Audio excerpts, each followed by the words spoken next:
Fırsat verdiğiniz için teşekkür ederim. Biz buna yüzyılın ihaneti diyoruz. Yüzyılın anlaşması demiyoruz elbette. Bu yüzyılın ihanetini sadece Amerika ve İsrail birlikte oturup kendi aralarında müzakere ettiler.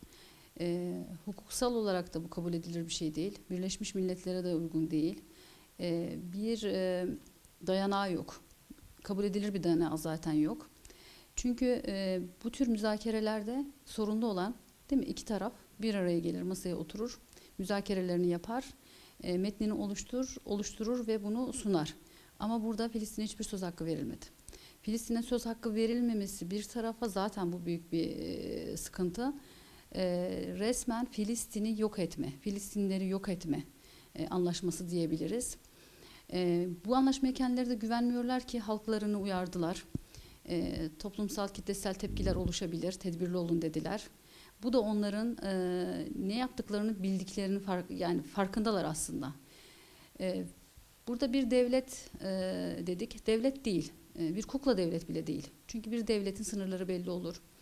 Halbuki burada bir kantonlar halinde, küçük kantonlar halinde birimler var. İşte bir Batı Şeria'da belli bir bölüm gene Filistinlerin olacak dendi.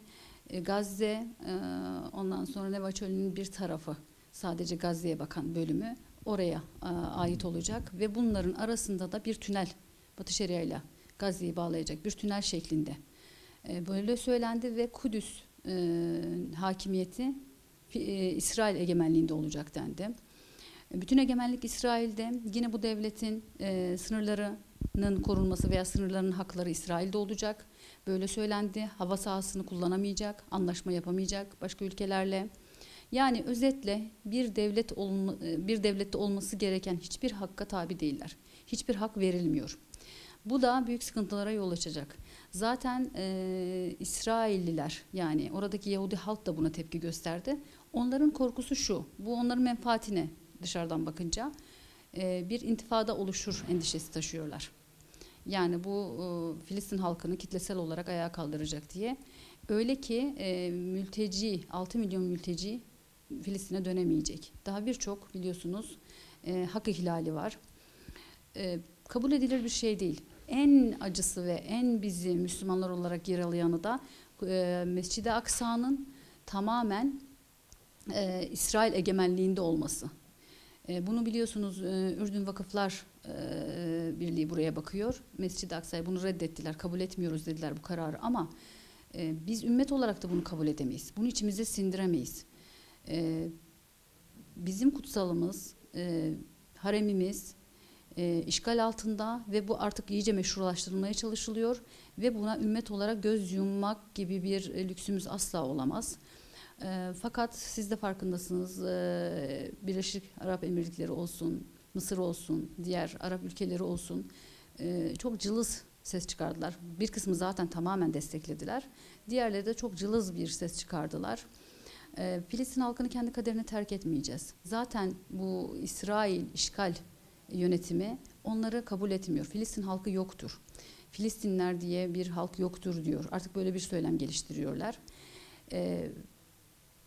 Çeşitli bahanelerle, çeşitli ürettikleri senaryolarla bunu uygulamaya çalışacaklar. Fakat biz ümmet olarak birlik beraberlik içinde buna topyekün ses çıkaramadığımız sürece bunun devamı gelecek.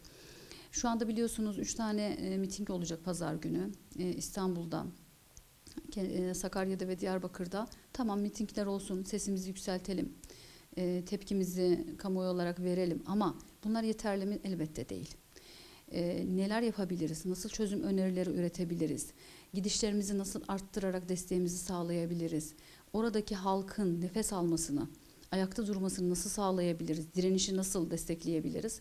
Bu konularda çözüm üretmemiz lazım ümmet olarak. Bu konuda zayıfız ama elhamdülillah bir adım da atılıyor. Bir bilinç şuurlanma da var. Fakat bu çok az. Ve karşı taraf bizi biliyor. Bunun farkında. En büyük tepkiyi Türkiye vermesine rağmen gazetelerinde yazdığı şu: %20'sini Kudüs'ü biliyorsa bu iyi bir şey ama %20'si bile Türk halkının Kudüs daha nerededir bilmiyorlar. Bunu işgalci Yahudi söylüyor. Türklerin daha %20'si bile Kudüs'ün nerede olduğunu bilmiyor diyor. Kendimizi şöyle bir check etmeliyiz ümmet olarak. Kendimize şöyle dönüp bakmalıyız. Biz gerçekten doğru adımlar atıyor muyuz? Strateji üretiyor muyuz? Nasıl bir yol haritası çiziyoruz ya da çizebiliyor muyuz? Tepkimiz ne olmalı? Hangi adımları atarsak bize zarar verir gibi bir strateji, bir akıl birliği halinde olmamız lazım. Fakat maalesef bu konuda zayıfız. Ama elhamdülillah dediğim gibi küçük bir kitle de olsa bir çare arayışı içinde olan insanlarımız var elhamdülillah. Elbette Allah nurunu tamamlayacak muhakkak ki. Ben şöyle de okuyorum bu durumu. Bu kendi ayaklarına sıktıkları bir kurşun olacak inşallah. Belki de ümmet birliğini bunların bu kararı sağlayacak. Yani artık göz göre göre Mescid-i Aksa elden gidiyor. Bir tahakküm altında bir egemenlik kurmayı deklare ettiler, açıkça deklare ettiler korkusuzca.